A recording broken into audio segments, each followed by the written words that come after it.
Ibnu Katsir juga menyampaikan, allimuhum wa adibuhum, ajarkan akhlak kepada mereka dan konsepsikan ilmu pengetahuan dalam kehidupan anak kita hamba Allah. Namun ronyo yang salah bapak sekalian jamaah, watenan anak mit tawuran lagi malam-malam baru yang terjadi beberapa waktu yang lalu. Bahkan saat malam megang kalau tidak salah, saat padam mati lampu memang, ada seorang korban di depan Sakinah. Siapa? Anak kawan kami, pemilik Andesti Arloji, namanya Darrell. Dia sedang lewat, tiba-tiba menjadi korban luka tubuh bibi deh tulung. Tak ada. Kami dialog, tanya kepada orang tuanya, kiban bang, kiban anak drone luar biasa tengah dalam ruang operasi. Selanjutnya beliau menyampaikan, saya sangat sedih. Dia bukan pribadi yang terjebak kepada tempat tersebut, tetapi secara random mereka memilih anak saya menjadi korban. Hati orang tua sekarang sedang riskan. Kenapa?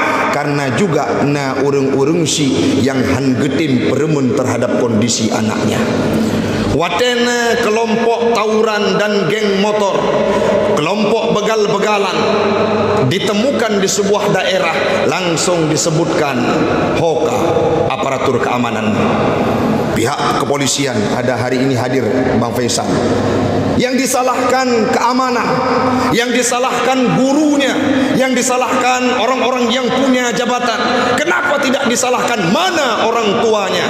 Jangan mereka berbangga, anakku menjadi juara, anakku meraih prestasi.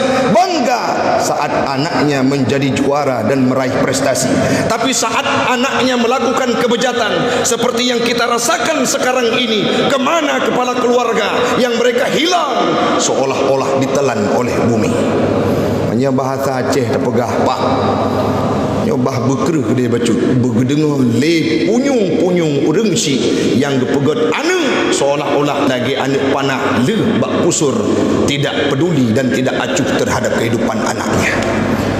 Poh 12 malam anak hanaiwa tertanya padah kadu anak wate tajak masjid hanadeh ji lam saf masjid, tanyakan di mana engkau solat tarawih. Jangan sampai ini kita jawab di hadapan Allah nantinya. Wate ketanya, hai manusia, hai orang yang na di kota Luxmawe, anakmu dulunya yang engkau biarkan dia hidup saat dia masih kecil, engkau tidak memberikan ilmu pengetahuan kepadanya. Apa yang engkau berikan terhadapnya? Hana ada jawab wate ketanya oleh Allah. Rata-rata hari ini anak-anak yang kami terima beritanya yang terjebak dalam komplotan tersebut sangat mayoritas adalah anak-anak yang terjadi broken home di rumahnya. Dialog lentuan dengan Aldo RRI, apa disampaikan? Ustaz, kami pernah berjumpa dengan mereka, kebetulan kami bisa dialog. Dalam sebuah ungkapan dialognya mereka menyampaikan, kamu bang memilih jalan yang lagi nyopakan karena hanapat le kamu mengadu urang si awakaho ayah ngan mak kamu lagi hana, tidak ada kepedulian bagi mereka. Maka ronyo watena nek mi terjebak dalam geng motor begal-begalan, bek pesalah polisi, bek pesalah aparatur pemerintah, bek pesalah guru. Tercoreng wajah guru nyon dipampang di media surat kabar. Apa yang tulis? Si fulan yang terjebak dalam komunitas begal-begalan, sekolahnya di tempat tersebut. Apa salah sekolah?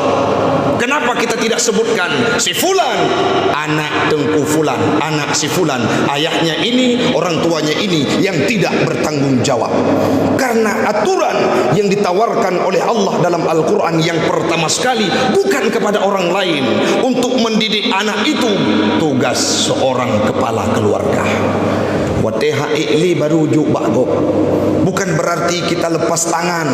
Dia tajuk anak tajuk udayah, dia tajuk anak tajuk moh pula, seolah-olah di sekolah itu semua mampu dididik. Anak miat kadang-kala di rumah ulama peluh-peluh draw. I guru si draw ke didik. Si peluh draw anak katanya si peluh macam mulai. Tengah gejak sago je, kakaru sago je.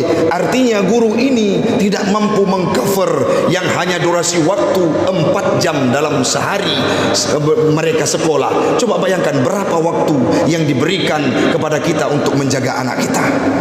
Karakter seseorang anak itu terbentuk saat dia masih kecil. Kan wate anak mit ke SMA, SMP baru tawid hang. Tapi saat dia masih TK, saat sekolah SD, saat dia masih kecil, masih menyapih susu di pangkuan ibunda tercinta, disitulah kita berikan pendidikan yang sangat indah kepada anak kita. Maka hari ini Bapak sekalian, pertemuan kita dalam momentum Ramadan ini dan GPS ini sangat bermakna kalau kitalah yang menjadi corong bagi mereka untuk kita sampaikan menyena urung-urung si uronyo yang galom permun nanu pegah hai mengganggu kehidupan kamu di wilayah Kota Luk Semawe nyankah salah karena anu hanak jaga. Coba kita berikan pandangan-pandangan yang indah. Galak uronyo urung si lun lagi yang menaklukkan Konstantinopel yang pernah disebutkan namanya oleh Nabi. Siapa nama beliau? Sultan Al-Fatih. Put uro kurang lebih menaklukkan Konstantinopel, kerajaan Romawi tertua dan sangat luar biasa. Berapa umur beliau? 21. Masih muda, masih dalam bangku kuliah kalau kita ukur dengan sekarang. Ada lagi sosok ulama yang muda yang pernah saya baca namanya dan saya telaah ilmunya, pengarang kitab Mantiq Sulam Al-Munawrak. Nama beliau Muhammad Abdurrahman Al-Akhdari. Umurnya 21 tahun sudah khatam karangan ilmu mantiq. Di Indonesia juga sangat banyak para pemuda-pemuda militan, para pemuda-pemuda yang visioner, para pemuda-pemuda yang memiliki pemikiran yang sangat jelas. Ada seorang yang bernama Profesor Dr. Yusuf B.J. Habibie, Baharudin Yusuf Habibie. Bagaimana kehidupannya? Tidak hanya di Indonesia, sampai detik hari ini, walaupun beliau sudah meninggal dunia, ilmunya dipakai di Jerman sampai detik hari ini karena teorinya tentang keretakan logam pada pesawat terbang. Kemana pemuda-pemuda seperti itu di Indonesia dan khususnya di tempat kita di Aceh, Pak? Maka mari hari ini kami hadir dari komunitas Gerakan Pemuda Subuh ini sedikit memberi pencerahan dan warna. Ayo kita berjibaku mengajak mereka, menyambut datangnya mereka. Segala cara kami upayakan. Kadangkala Ustaz Taufik dengan kawan-kawan turun untuk bermain futsal dengan mereka, bukan berarti untuk menghilangkan marwah. Artinya kita sentuh kehidupan mereka. Siapa tahu dengan hadirnya kita mereka akan berubah. Maka sesudah pemaparan tausiah ini, kita keluar dari masjid ini, kita ajak para pemuda-pemuda untuk berhenti dari kemaksiatan, untuk berhenti dari komunitas geng motornya. Ayo hadir ke masjid, karena masjidlah yang mampu menawarkan kesejukan, masjidlah yang menjadi solusi terhadap kehidupan kita di yaumil qiyamah. Kalau semua pemuda sudah mu'allakun qalbuhu bil masajid, tumbuh dalam kondisi beribadah, maka yakinlah satu waktu akan mendapatkan naungan dari Allah Subhanahu wa taala. Doa kita nyoban Bandung Bapak, seluruh jamaah yang hadir, semoga kejadian ini secara sedikit demi sedikit akan terus berkurang. Kita awali dari keluarga, walaupun dibantu oleh pihak keamanan. Ada kepolisian, ada Satpol PP yang kebetulan juga kawan kami Pak Heri Maulana dan orang yang asli dari Muara II. Semoga mereka semua akan mampu membantu kita, kita pun akan menjaga generasi kita.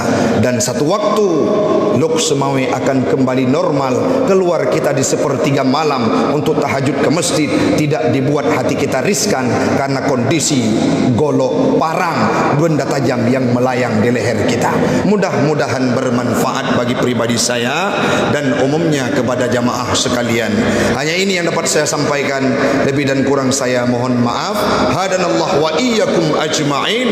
Assalamualaikum warahmatullahi wabarakatuh.